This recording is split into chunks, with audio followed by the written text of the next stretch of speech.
Hi. Where do I look? Right here. Something happened. Was it last night? God, yeah, last night.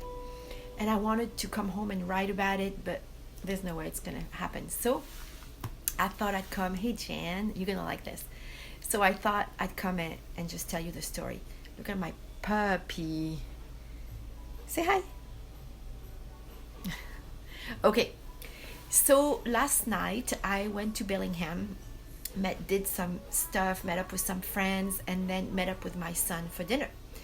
And we went to Ombo's, which I would highly, highly recommend. It's an Ethiopian restaurant that used to be at the what was it called, the public market, that awesome place in Bellingham, that closed, so they had to move out. Hey, Stephanie. And and when they moved out, and I was wondering where they were going to reappear, so they took some time, went to Ethiopia, came back, and I heard from a friend that they had reopened. So I went a couple weeks ago, then went again last night with my son. And as we walked in, the lady who owns it, whom we've gotten to know, hey Kate, gotten to know quite a bit over the years, because she's wonderful. This just wonderful, big-hearted lady. She and her husband had the restaurant in Bellingham. Kate, you might know about it, Embo in Bellingham, the Ethiopian restaurant. Super nice. And over years, we've gone there. I think I was there for my birthday a couple of years ago and just spent a lot of time there. So I go last night and we hugged because we hadn't seen each other in a year. And she's so warm and lovely. And she said, "Where's your husband?" And I said, well, I'm thinking, I'm going to kind of skirt the subject and just answer her question. So I say, he's not my husband and he's in Mexico. And I'm thinking, we're good, answer the question. But no. So then she said, oh, he's not your husband, so he's your boyfriend then. And I could have said, yeah, but he's not my boyfriend anymore. So what am I going to say, So I said, well, he's not my boyfriend anymore. So she takes her hands and puts them on top of mine and looks at me like no restaurant to run, no customers to serve, nothing. She looks at me and she nods her head, and then she looks at my son, who's standing next to me, kind of wondering where this is going, and she asks him, "So did you do any counseling?" She asks him, "Did you do any counseling?" I'm thinking, this is weird. So I see his discomfort and I think, oh, I'm going to take that on. And I said, yes, we did counseling, but counseling didn't work. So she turned again to my son. She says, "But did you do the counseling for them? Did you do the counseling?" So we're both looking kind of surprised. And she explained, she says, in Ethiopia, when a couple is having a hard time, we don't go to a stranger for counseling. I know you do this here, but we don't do that. We get the family together and the family counsels the couple. So I'm wondering, did you do that? And he says, no, I didn't do that. And she had her hands on mine and was so sweet and said something about him being a nice guy. And then I said, and then I went to the bathroom and I sat down and we had our meals and I left. And on the way home, I played it all again, excuse me, in my mind. And I was so filled, my heart was so filled by this real interaction. It's a cultural thing, I think. She truly cared.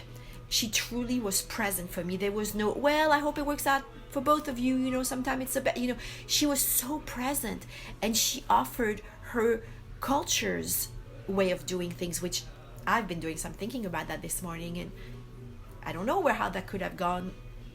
When I came home and told my other son, he didn't seem to think that could have gone so well, but maybe it could.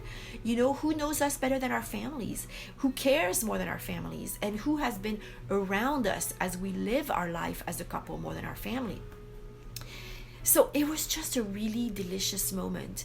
And it reminded me once more of, how am I going to say this? It reminded me once more of the other cultures that there are in the world, and the way that they, hey Carol, you're gonna like that story, and the way they resonate with me, with my heart, this way of being so present and so real. It just really, it just meant so much to me, and I'm going to go back the next couple of days and thank her and maybe bring her a little gift. But she wasn't doing anything big deal for her. She was just being her. And I might cut off. I wonder if you guys are seeing just my mouth here. Anyway, wanted to share this with you.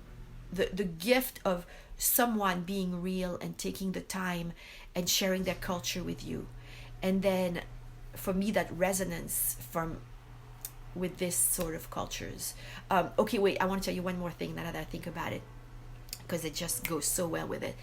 2 years ago, when I got to Greece, my first day working with refugees, I was traveling. Hey, Nancy.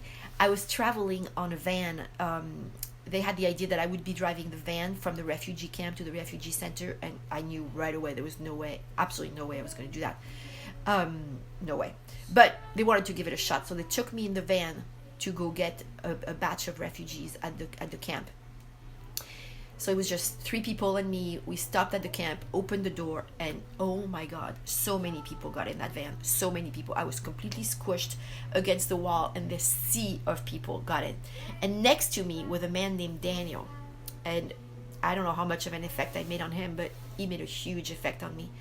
I'm never going to forget him. So we're squished, I don't know, 20 people in that van maybe. He's like on top of me. I mean, we're so squished. The van starts, we have a 15-minute drive, and he turns to me and he goes, what's your name? And I tell him my name. He tells me his name, and he goes, so Laura, what do you believe in? Bam. Know where are you from, know how you're doing, know how many kids you have, know what do you believe in? What do you answer to something like that? You're naked. There's no way, unless you really have super strong walls, and it's hard to have super strong walls when you're in that environment. There's no way to deflect that. No way. What do you believe in? Bam, stranger. And so we rode for 15 minutes talking in a way that was so intimate, so intimate. He told me his heart, I told him my heart, and our hearts kind of danced together in that little short trip, and I never saw him again. So I think these 2 stories go well together, and I don't know what it does for you. I'd love to hear in the comments what you think, but I just thought it was such a beautiful interaction yesterday. So for those time when we dare to be real and dare to be present and dare to not be busy, it's a really beautiful gift. Going back to Christmas.